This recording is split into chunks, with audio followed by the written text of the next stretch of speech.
Good morning dear student. Gayatri college के YouTube channel पर सभी विद्यार्थियों का स्वागत है। आज के क्लास में हम बीएससी फाइनल ईयर मैथमेटिक्स के सेकंड पेपर कॉम्प्लेक्स एनालिसिस के टॉपिक एनालिटिक फंक्शन पर बेस्ड एक थ्योरम्स को लेकर बात करेंगे। थ्योरम का स्टेटमेंट यह है कि यदि आपके पास में modulus of function of complex variable z is constant function and that function is also analytic, then अपन को ये प्रूव करना है कि जो f of z है वो also constant function होगा। अर्थात जो आपके पास में mod of f of z आपके पास में कोई constant function है और f of z एक विश्लेषिक फलन हो, तो अपन को ये बताना है कि जो फंक्शन f of z है वो भी आपके पास में एक कांस्टेंट फंक्शन होगा, बिना वेरिएबल का फंक्शन होगा। ठीक है, इसकी कोई एक फिक्स्ड वैल्यू होगी जो भी आपके पास में इसी की होगी। ठीक है, कांस्टेंट में परिवर्तन आ सकता है लेकिन दोनों की वैल्यू होगी कांस्टेंट। ठीक बात। अब मेरी बात सुनिए, इसका अपन प्रूफ यहाँ देखते हैं इस लेक्चर में। तो देखिए, सबसे पहले अपन बात करेंगे कि यहाँ पर लिखा हुआ है कि f of z है वो एनालिटिक फंक्शन है। इट मींस वो कॉची रीमान समीकरण को सेटिस्फाई करेगा। और दूसरी बात, गिवन, यहाँ पर देखिए गिवन क्या कंडीशन है। पहला है कि आपके पास में modulus of f of z बराबर कांस्टेंट फंक्शन है। लेट अपन मान लेते हैं कि कोई भी आपके पास में जो कांस्टेंट फंक्शन है उसी मान लिया मैंने। ठीक बात। अब मेरी बात सुनिए, अपने कहा था कि जो फंक्शन f of z है वो आपके पास में क्या है, where f of z is a function of complex variable which is represent as, देखिए अपन इसको ऐसे रिप्रेजेंट कर सकते हैं u plus iota of v, where u and v are function of x and y। ठीक बात। अब मेरी बात सुनिए, यदि अपन इसका मॉडुलस लेते हैं, इट मींस अपने पास में क्या वैल्यू आएगी, देखिए mod of u plus iota v equals to आपके पास में c आ गया। या फिर अपन इसको ऐसे लिख सकते हैं कि आपके पास में देखिए square root of u square plus v square बराबर c का स्क्वायर। ठीक बात, सॉरी c आएगा। ठीक बात, मैंने कुछ नहीं किया है। अपन जानते हैं mod of x plus iota में क्या होता है, square root of x square plus y square. तो mod of u plus iota भी मैंने मॉडुलस हटा दिया है आपके पास में। अब देखिए इसका मैं स्क्वायर करूंगा तो मेरे पास क्या क्वांटिटी आएगी कि u square plus v square बराबर c स्क्वायर। ठीक बात, ये अपने पास में एक रिजल्ट आ गया। इसको मैं समीकरण देता हूं, समीकरण नंबर 1। ठीक है, अब मुझे f of z कांस्टेंट लाना है, अर्थात f of z क्या है, u प्लस आयोटा v। यदि ये u भी कांस्टेंट हो जाए और v भी कांस्टेंट हो जाए तो f of z क्या होगा, कांस्टेंट होगा नहीं होगा। तो अपनों को ये प्रूव करना है कि u भी कांस्टेंट होगा और v भी कांस्टेंट होगा। ठीक है, और यहां मैं लिख लेता हूं to prove f of z बराबर समथिंग कांस्टेंट। ठीक बात। अब मेरी बात सुनिए, मैं क्या करता हूं, इस इक्वेशन 1 का x के रेस्पेक्ट में पार्शियल डेरिवेटिव करता हूं। ठीक है, तो देखिए partial derivative of equation 1 with respect to, किसके रेस्पेक्ट में करेंगे, आपके पास में पहले x के रेस्पेक्ट में कर लेते हैं। तो देखिए अपन क्या प्राप्त करते हैं, मेरी बात सुनिए। अपन प्राप्त करेंगे 2u curly u upon curly x plus 2v del v upon del x बराबर 0। या फिर अपन इसको ये लिख सकते हैं कि u del u upon del x plus v del v upon del x बराबर 0। इसको मैं समीकरण दे देता हूं। तो अब मेरे को ये किसी को डाउट नहीं होना चाहिए कि सर यहाँ आपने पार्शियल डेरिवेटिव क्यों किया। ये डेल इसलिए आया है क्योंकि u और v आपके पास में दो इंडिपेंडेंट वेरिएबल x और y का फंक्शन है। अब अपन क्या करेंगे, इसी इक्वेशन को एक बार y के रेस्पेक्ट में पार्शियल डेरिवेटिव करते हैं। तो देखिए पार्शियल डेरिवेटिव या differentiation, partial differentiation of equation 1 with respect to y, तब अपन क्या प्राप्त करेंगे। देखिए मैंने जब x के रेस्पेक्ट में ये किया क्योंकि 2 कॉमन में चला गया जो कि 0 के बराबर हो गया। अब मैं y के रेस्पेक्ट में करूंगा तो अपने पास टर्म क्या आएगा, u del u upon del y plus v del v upon del y बराबर 0। यह आ गया आपके पास में समीकरण नंबर 3। अब मुझे बात बताओ, अपन को u कांस्टेंट लाना है। u कांस्टेंट लाने के लिए यदि अपने पास में del u upon del x बराबर 0 आ जाए, u कांस्टेंट आएगा, या फिर del u upon del y बराबर 0 आए तो भी u कांस्टेंट आएगा, और v भी कांस्टेंट लाना मतलब del v upon del x बराबर 0 होना चाहिए और del v upon del y बराबर 0 होना चाहिए। ये अपन को प्रूव करना है, ठीक बात।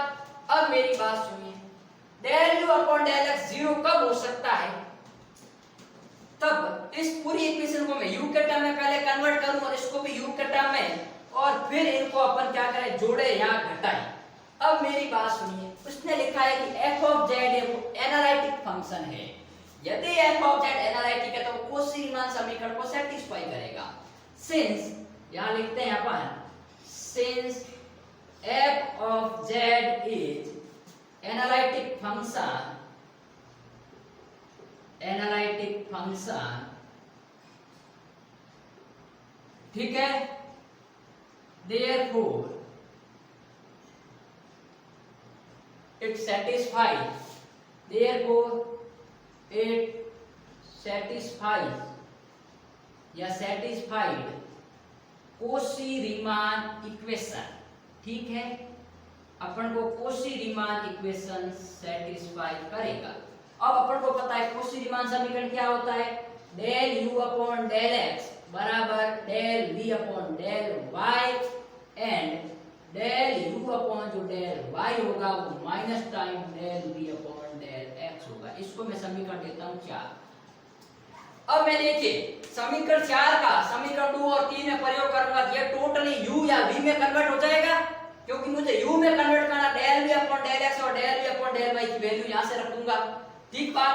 तो देखिए पहले मैं u को कांस्टेंट बताता हूँ, तो मैं क्या करता हूँ, फ्रॉम इक्वेशन 2 एंड 4, तो देखिए फ्रॉम इक्वेशन अपन क्या करते हैं 2 एंड 4 हम करते हैं, तो 2 एंड 4, तो मेरे पास क्या रिजल्ट आएगा, देखिए यहाँ पर आपके पास में u del u upon del x as it is plus v del v upon del x, तो देखिए v की जगह v और del v upon del x का मान माइनस u, तो यहाँ पर मैं करूंगा minus v del u upon del y बराबर 0। इसको मैं समीकरण दे देता हूँ 5 नंबर।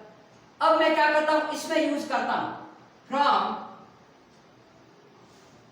3 एंड 4, तो 3 एंड 4 यूज करूंगा, तो देखिए पहला टर्म u का ही है तो रहने देते हैं, और फिर आपके पास में v del v upon del y का मान है del u upon del x बराबर 0। अब मेरी बात सुनो, टोटली टर्म u में कन्वर्ट हो गया। अब मुझे क्या करना है, या तो del u upon del x 0 लाना या del u upon del y 0 लाना है। तो मैं क्या करता हूँ, समीकरण 5 को यदि मैं u से मल्टीप्लाई कर दूं, इसको v से मल्टीप्लाई कर फिर ऐड करूंगा, ये टर्म कैंसिल आउट। तो देखिए अपन क्या तरीका अपनाते हैं, अपन समीकरण multiplying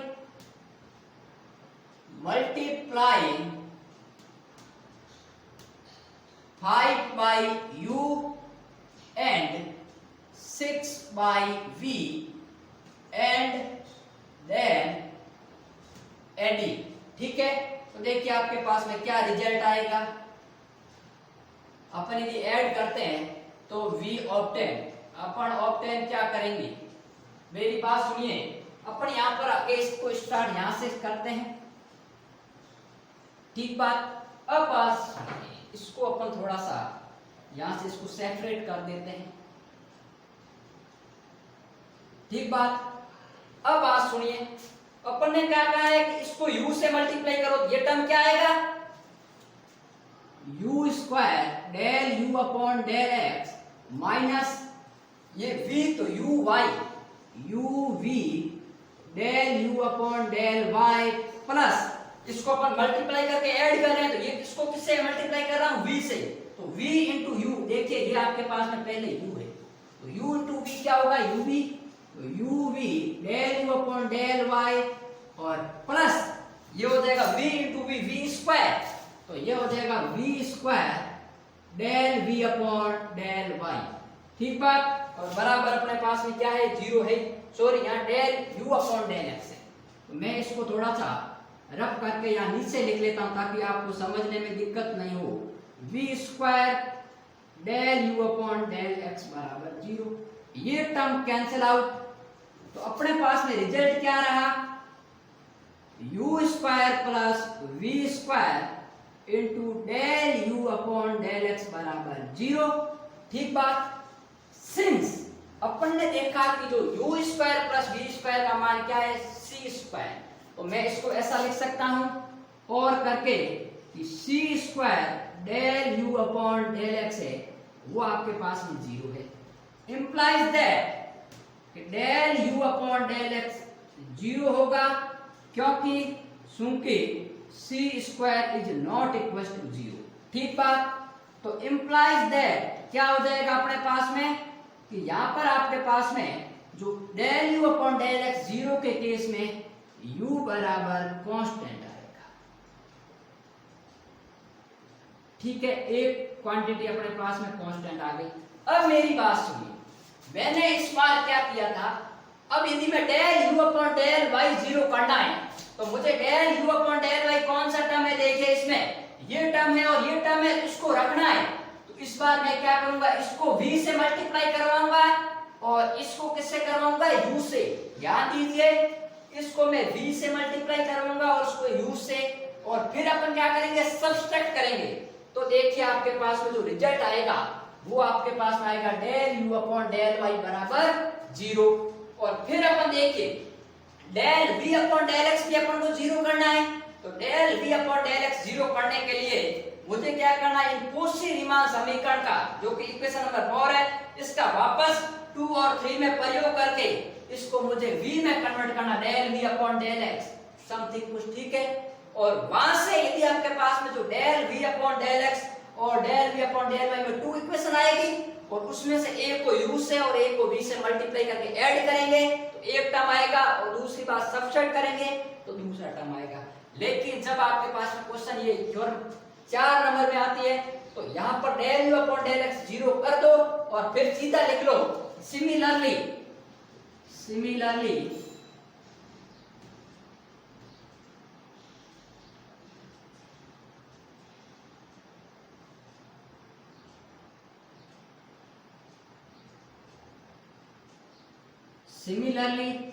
del u upon del y बराबर zero, del v upon del x बराबर zero and del v upon del y बराबर जीरो। ठीक बात। इंप्लाइज दैट क्या होगा कि u बराबर आपके पास में कांस्टेंट होगा,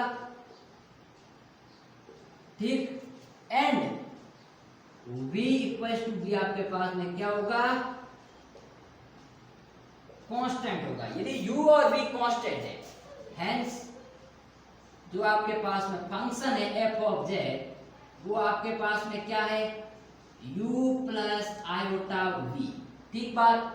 और तो अपन कह सकते हैं कि जो फंक्शन f ऑफ z है वो आपके पास में क्या होगा, constant plus iota times constant. Iota क्या है, ये कोई फिक्स क्वांटिटी है जिसका मान स्क्वायर रूट ऑफ -1 होता है, तो इससे आपके पास ये कांस्टेंट राशि है और कांस्टेंट को कांस्टेंट में अपन ऐड करेंगे तो अर्जेंट आपके पास में आल्सो कांस्टेंट राशि अगेन प्राप्त होगी। तो f ऑफ z बराबर आपके पास में क्या आ जाएगा, कांस्टेंट। ठीक बात। ये आपके पास में अपन को रिजल्ट प्रूव करना था। तो ये हो गया आपके पास में हेंस प्रूफ। ठीक बात। अब मेरी बात सुनिए, ये रिजल्ट तो अपन ने प्रूव कर लिया, लेकिन ये जो थ्योरम है, ये थ्योरम मैंने आपको 4 नंबर के हिसाब से करवाई है, और यदि 10 नंबर में आती है तो मैंने क्या कहा, जो ये मैंने प्रोसेस किया है यहां तक आपको सेम करना है, और यहां तक करने के बाद में यदि मुझे del u upon del y 0 लाना है तो मैं क्या करूंगा, इस समीकरण को v से मल्टीप्लाई करूंगा 5 को, और 6 को u से करूंगा, और फिर दोनों को सब्सट्रैक्ट करूंगा, घटाऊंगा, तो यहाँ पर मान आएगा आपके पास में c square del u upon del y बराबर 0। It means del u upon del y बराबर 0, अर्थात u बराबर कांस्टेंट। और फिर मुझे क्या करना है, वापस कोशी-रीमान समीकरण 4 का मान 2 और 3 में करना, जैसे मैंने यहाँ किया था। तो यहाँ पर मैंने क्या किया था, इसमें del v upon del x और del v upon del y की यहाँ वैल्यू पुट करके u के टर्म में लेके आया था।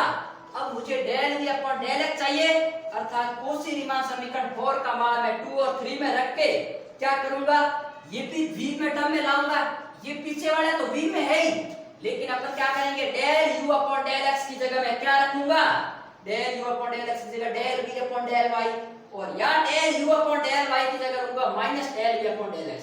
तो ये हो जाएगा u del u upon del y plus v del v upon del x बराबर 0, और ये हो जाएगा minus v del v upon del x plus v del v upon del y बराबर 0। फिर a को u से मल्टीप्लाई करोगे और a को v से, क्योंकि दो इक्वेशन प्राप्त होगी, तो एक बार ऐड करेंगे, एक बार सब्सट्रैक्ट करेंगे, तो del v upon del x भी 0 आएगा, del v upon del y भी 0 आएगा, और उस केस में अपने ये कंडीशन तीनों जो है वो प्राप्त हो जाएगी, और वो प्राप्त हो जाएगी u और v कांस्टेंट आएगा, और अपन जानते हैं कि दो कांस्टेंट फंक्शन को ऐड करने पर अगेन एक कांस्टेंट फंक्शन प्राप्त होता है, तो f ऑफ z है वो कांस्टेंट फंक्शन प्राप्त हो जाएगा। तो ये थी आपके पास में कॉम्प्लेक्स एनालिसिस के जो फर्स्ट यूनिट, अर्थात आपके पास में जो बीएससी फाइनल ईयर का सेकंड पेपर है, जिसका अपन बात कर रहे थे 3 कंपोनेंट को मिलाकर, अर्थात रियल, कॉम्प्लेक्स और लाप्लास। मैंने लाप्लास को करवा दिया है, कॉम्प्लेक्स में मैंने फर्स्ट यूनिट करवा दी है, और अब अपने पास में कॉम्प्लेक्स का टोटल 2 यूनिट है, तो 1 यूनिट और बची है जिसको अपन नेक्स्ट लेक्चर में स्टार्ट करेंगे। और ध्यान रहे ये जो सिलेबस में है ये 3rd और 4th यूनिट के नाम से है, और फर्स्ट और सेकंड रियल की है, और फिफ्थ आपके पास में लाप्लास ट्रांसफॉर्म की है।